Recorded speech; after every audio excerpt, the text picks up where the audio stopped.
This video is a full ship tour of the Carnival Freedom during a transatlantic voyage after it came out of dry dock. The video also features a room tour of our Oceanview cabin.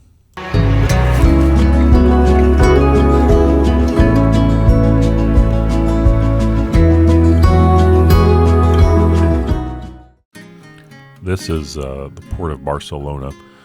We took a taxi from our hotel on October the 23rd, and it was a bit of a mess actually, because as we got dropped off here, we found the end of the line that we got into.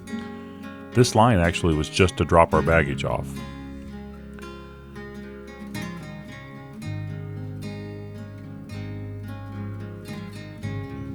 And this is the line to actually go through security. These lines were based on your assigned boarding time. We came in at the right time, so we didn't have to wait like people that got here very early. And then it wound through the building quite a bit.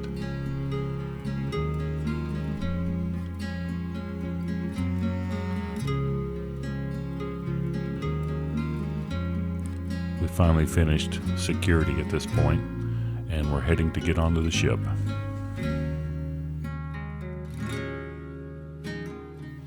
We really had a great cruise. This boarding process, the embarkation, was the worst part of our trip. So from here out, it really went well. The Freedom had been in dry dock for about 3 weeks, I believe. Some of the people that are on the cruise here with us actually took the ship over and then spent 3 weeks in Europe. They put a new paint job on the outside of the ship, and so it got its new Carnival design. The ship had had a fire in the whale tail on the funnel.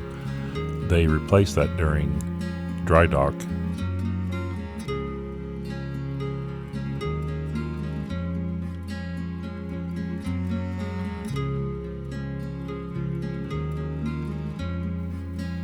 We were welcomed on board, and we proceeded straight to our cabin, since the rooms were ready early because the ship had been in dry dock and there hadn't been any passengers on other than contractors. As it turns out, the contractors weren't finished. There were still construction going on for the entire cruise. Our bags were actually waiting for us as soon as we got down to our cabin. This Oceanview cabin turned out to be a great cabin for us. It had plenty of room and good storage options. I took a picture here one night while we were having pretty rough seas. We had a couch and a little table. The bathroom was very small though, especially the shower. We managed, but it was a one-person facility. We had plenty of closet space. The only real issue we had with the cabin was drainage in the shower and in the sink. They did address the problem and made it better, but it was never perfect. The entire deck we were on was having drainage issues though, I believe.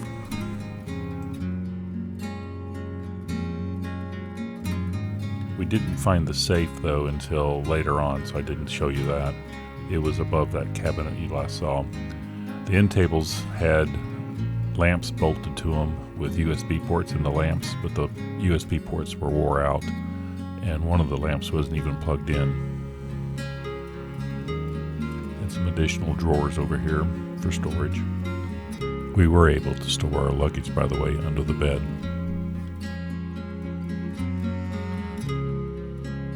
And the refrigerator worked great. The water that we pre-ordered before the cruise was in the room also waiting for us. This is our room steward with many of the animals that he made for us during the cruise. We'll start the deck tour now. That's our cabin, number 1263.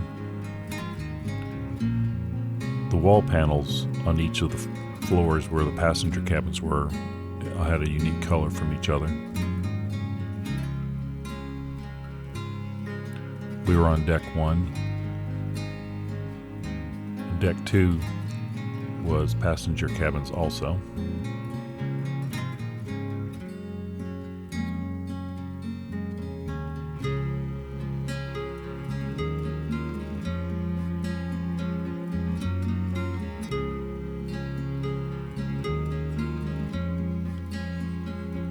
Deck 3, the lobby deck, is where guest services and Carnival Adventures or shore excursions was located at, as well as the lower level of the main theater.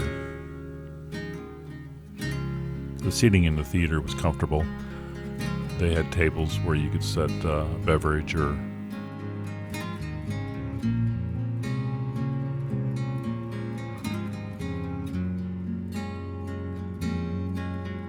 and the views in the theater were actually also very good too. We didn't have many bad spots in there. This is the main atrium area.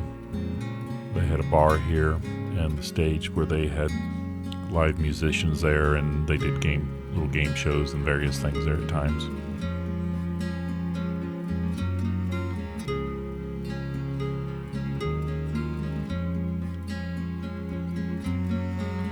It's the shore excursion desk.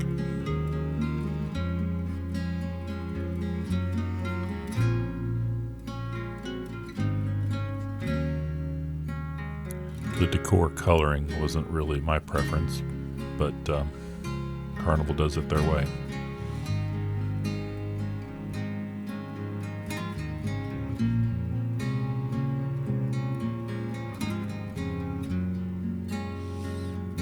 I didn't go into the art gallery, but they're pretty much all the same.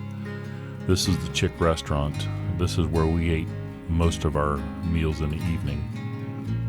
The ship was running at pretty much full capacity. There were only 13 children on board.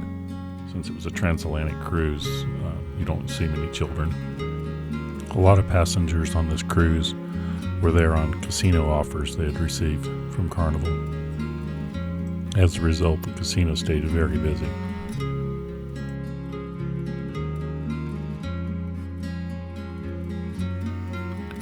Pictured here are some of the very good friends that we made on this cruise from all across the U.S.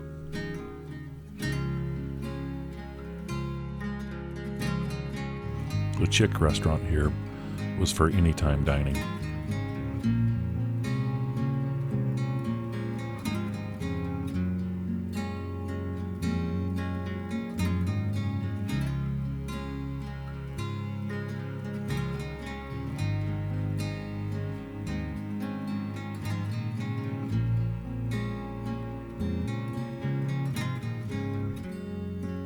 The ship has a gross tonnage of 110,000, a length of 962 feet, and the width is 116 feet. It has a guest capacity of 2,980 at double occupancy, and a total staff of 1,150.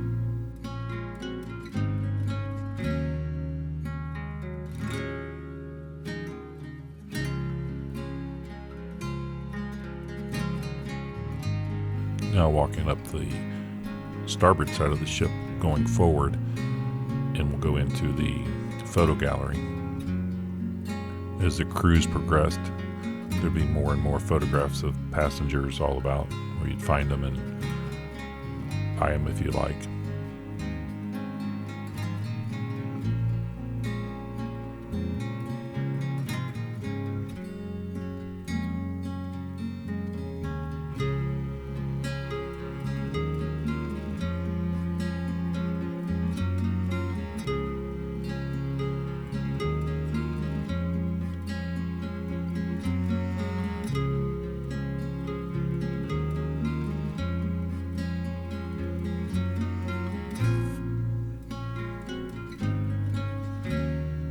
Now we're heading up to deck 5, the promenade deck. At this point, we're at the forward elevator bank. The ship has 3 elevator banks, forward, midships, and aft, and divides the ship into fourths basically.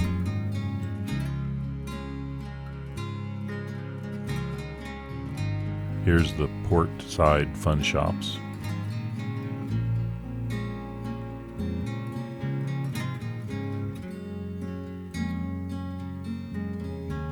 And this is the upper level of the Victorian Theater. You can get in on either deck 3, 4, or 5.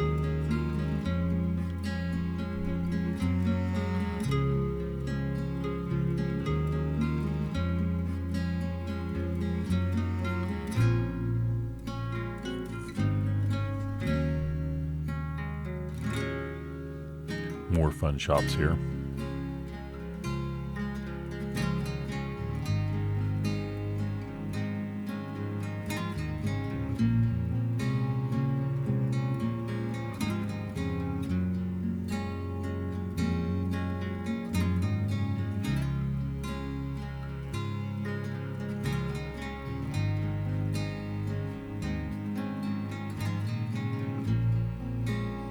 And here's the candy shop, cherry on top.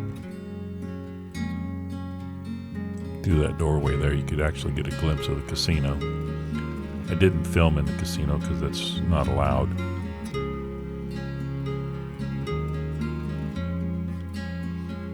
The view from the upper part of the atrium. Here we've skipped over the casino and working our way aft of the ship, still on deck 5.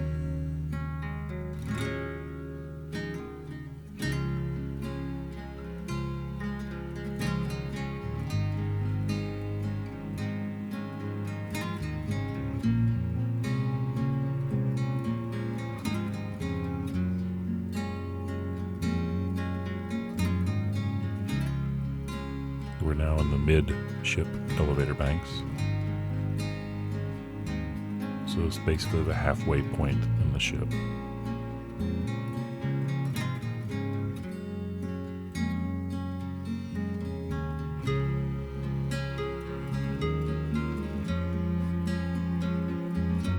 The Red Frog Pub is basically a sports bar.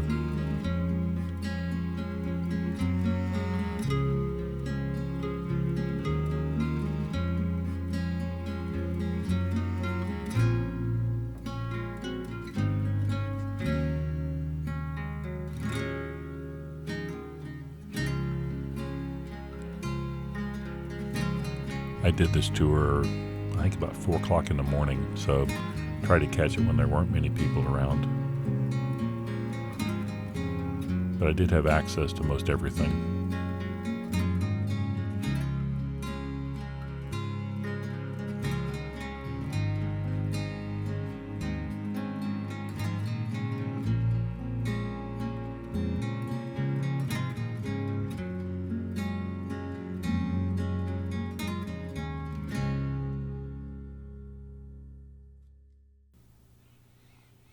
Now approaching the arcade area. This area to the right wasn't open anymore, something they had closed during the dry dock period.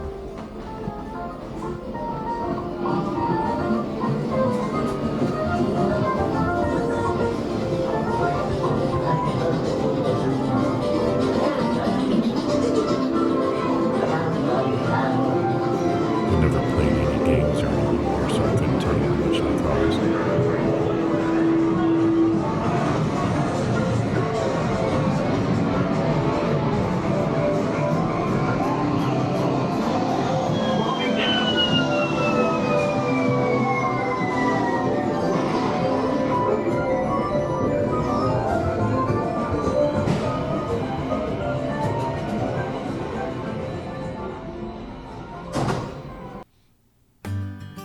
This is called the 70s nightclub. We never spent much time in this particular club.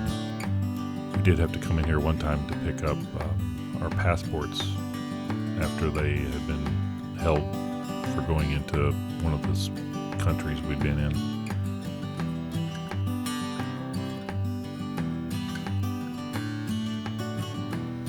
The Alchemy Bar, we did use those tables quite a bit to play some games with some of the other passengers.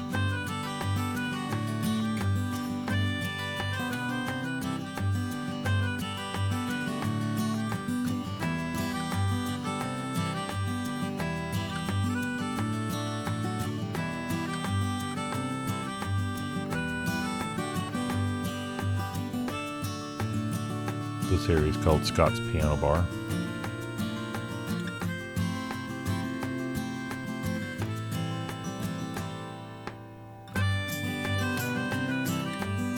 Pretty small venue.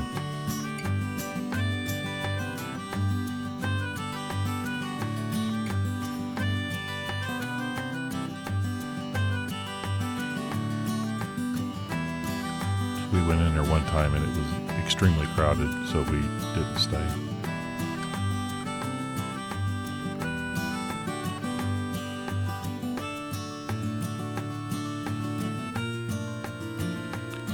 The International Aft Lounge here is an interesting area. It has these chairs that move on their own as the ship moves around.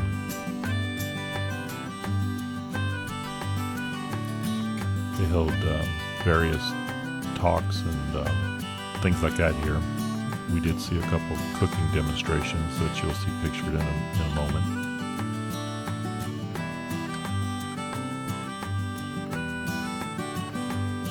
But the seating was a bit odd.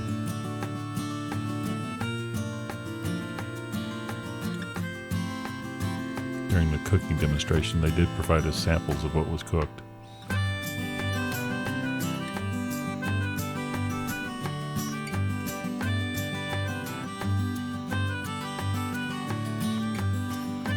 This is the Swing Time Bar.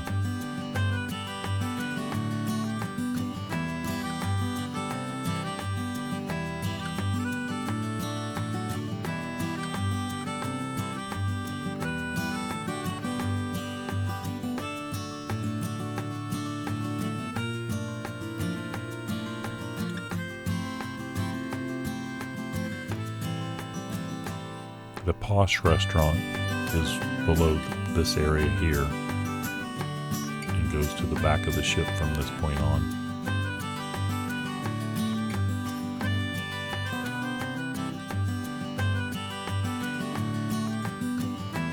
Now we'll walk back forward here.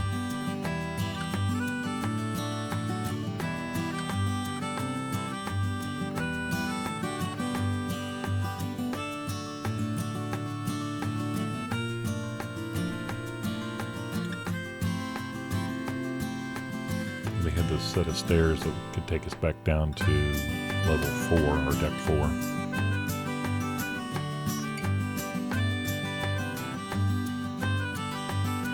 We're walking forward now on the ship.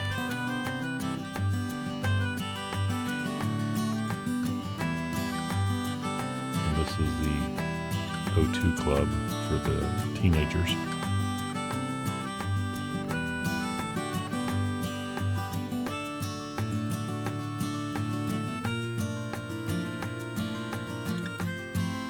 A little bit farther forward, we get to the midships elevator banks for deck 4.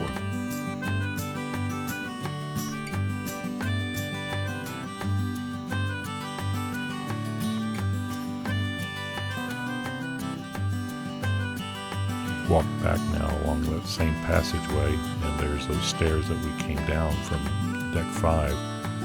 We'll walk aft now towards the Habana Bar. The Habana Bar, one activity they had here every day was ballroom dancing lessons.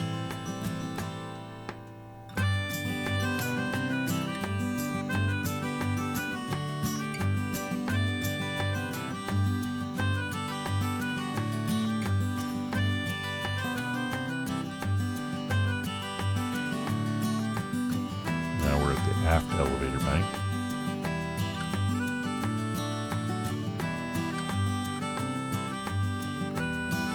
But to get into the Posh restaurant, we had to go down a level to deck 3 for the entrance.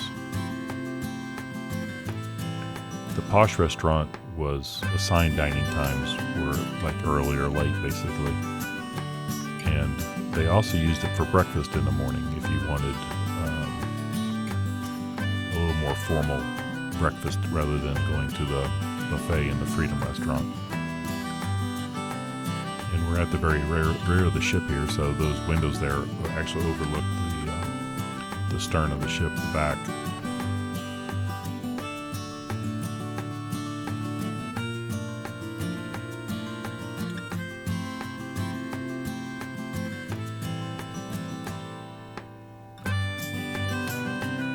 There were 2 levels to the restaurant. In both the posh restaurant and the chick restaurant, we tend to prefer the upper level. It just be a little quiet.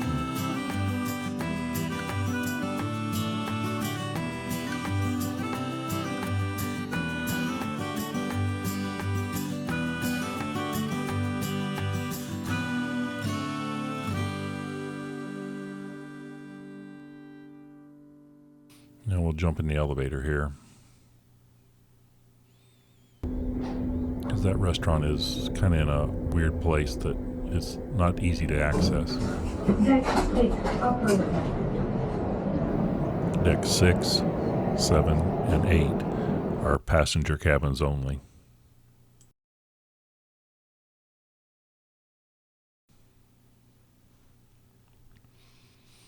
There are laundries on several of the decks, but this one happens to be on deck 8. They weren't all operational for the cruise, and you did have to use your ship card to pay for them.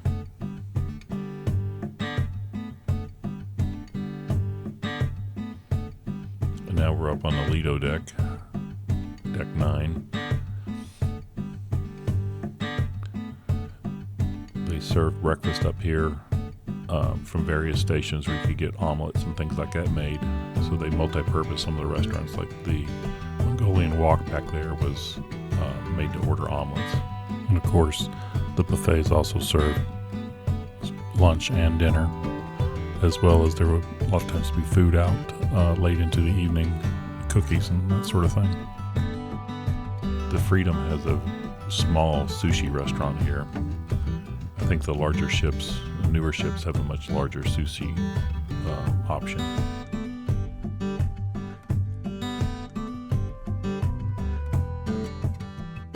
As we walk back on the ship here, we'll get to another side of the Grand Buffet, and just more of the same thing, but just another place where people can sit and get their food.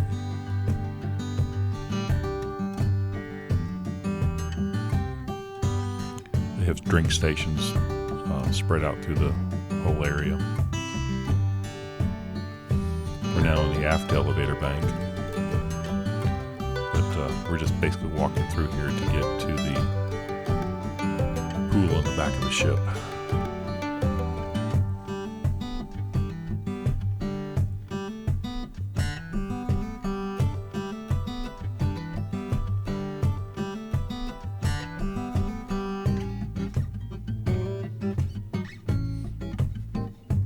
This pool does have a sliding dome. It was never closed during our part of our cruise.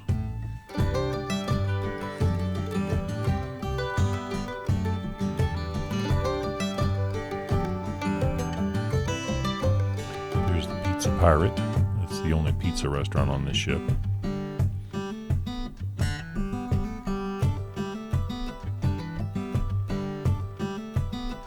Now we'll walk back into the Freedom restaurant, just from a little different spot where we went out over there to the right.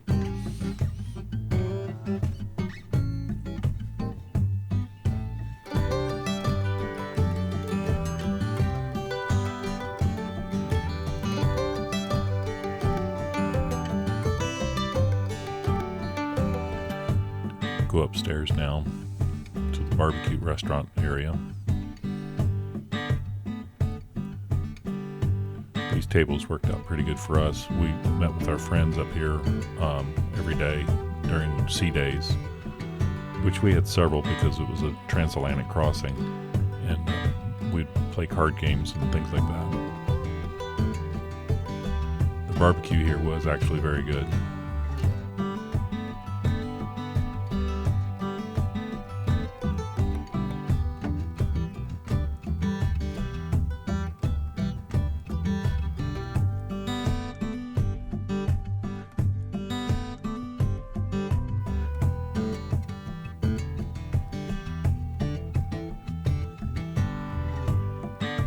back out on deck 10 here.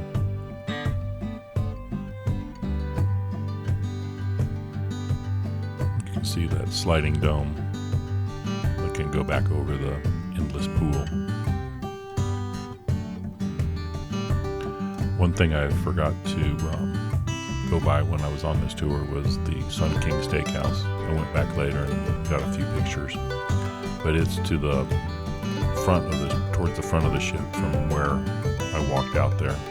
It is an additional cost specialty restaurant.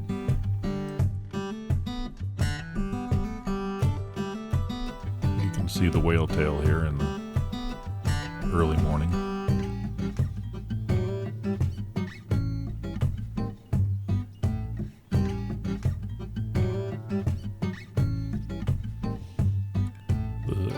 One of the smoking areas is straight ahead here through those partitions. We'll go back down one of these stairwells that are towards the back here, and this puts us near the aft ice cream place. There were 3 ice cream stations, this one and 2 of them in the Freedom restaurant area just forward of that. The seafood shack here is a paid option, just like the sushi one is.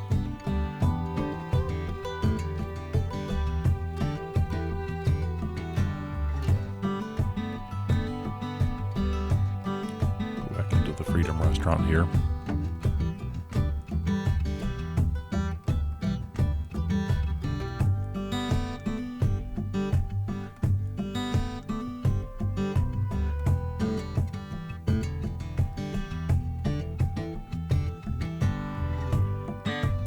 This is the deli restaurant, or a sandwich place.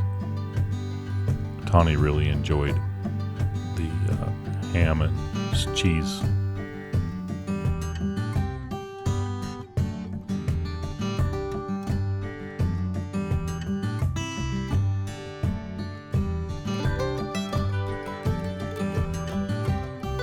Walking back up through the Freedom restaurant here, we're now towards the forward part of the restaurant. Here's another ice cream station. This one's on the port side. There's one on the starboard side just like it. Sometimes they would close those in the late evenings and you would only be one of them open. This is the Blue Iguana Cantina that is one of our favorites. It's a good place to get breakfast actually too. The menu changed for breakfast, of course.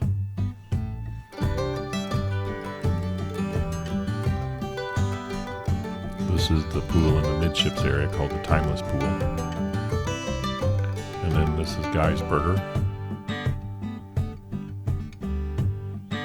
The deck around here stayed a little bit wet because the ship was moving around a lot in heavy seas sometimes, and the water would slosh out of the pools.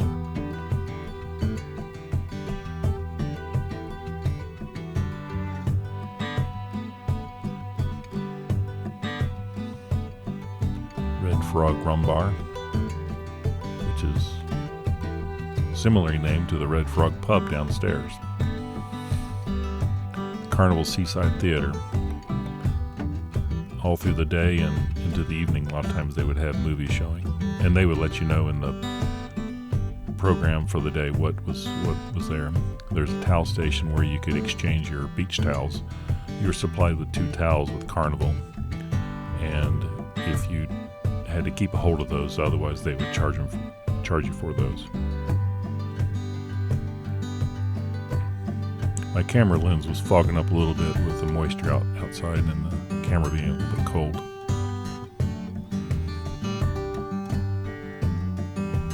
We're continuing to walk forward here on deck 10.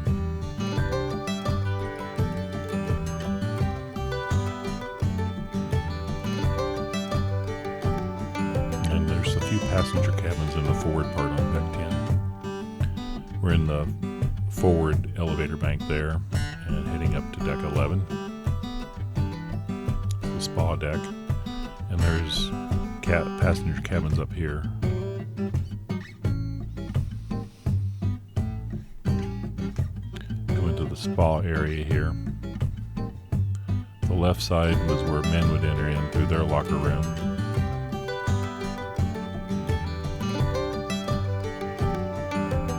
And the salon side is where the women would enter in.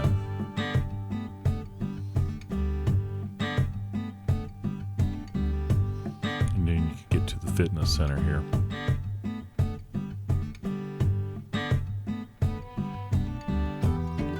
Up on deck 12 is called the sun deck.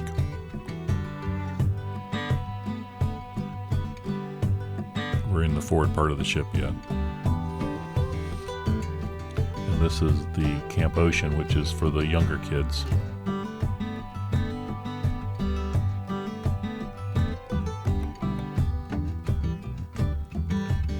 This area outside on deck had a few pool tables. I saw people playing pool. I'm sure it was challenging.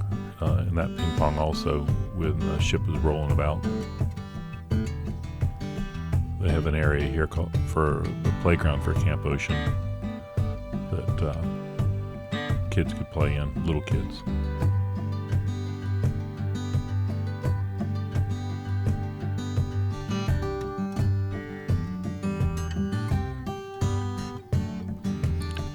We're now heading back down in the glass elevators that overlook the Millennium atrium. Deck 2, main deck.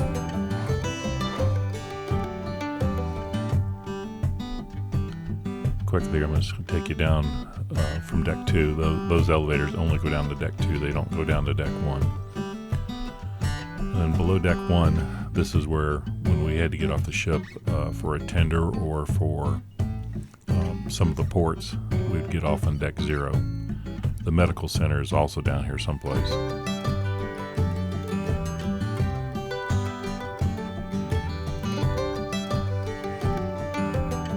Take you back up now to Sky Deck 14. There is no deck 13, by the way.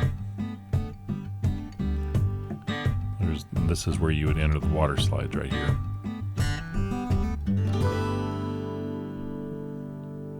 Right now we're overlooking Serenity deck on deck 12. I promised the grandkids that I would try out a water slide for them.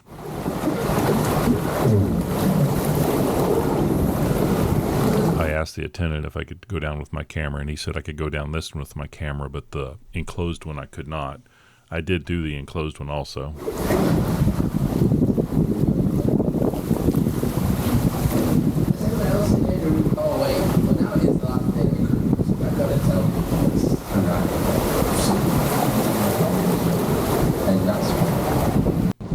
And this is the same run down the water slide. I just going to give you a little different perspective of it.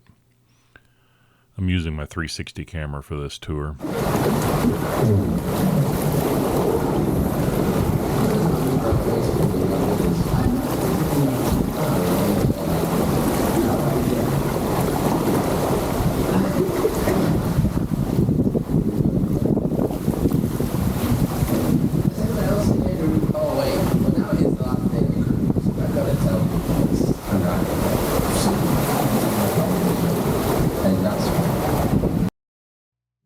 It was a very windy day this day when I went down the water slides. That's the kids' water slide area. The little kids. We finished up the tour. Some areas I didn't get to on the other days. And this is actually when we pulled back into Port Canaveral. Get a good view of the whale tail up there.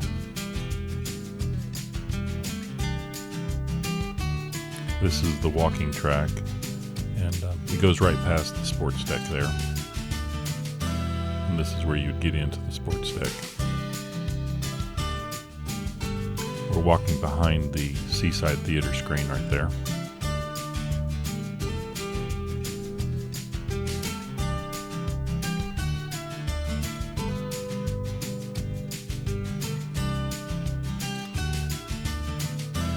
View of Port Canaveral.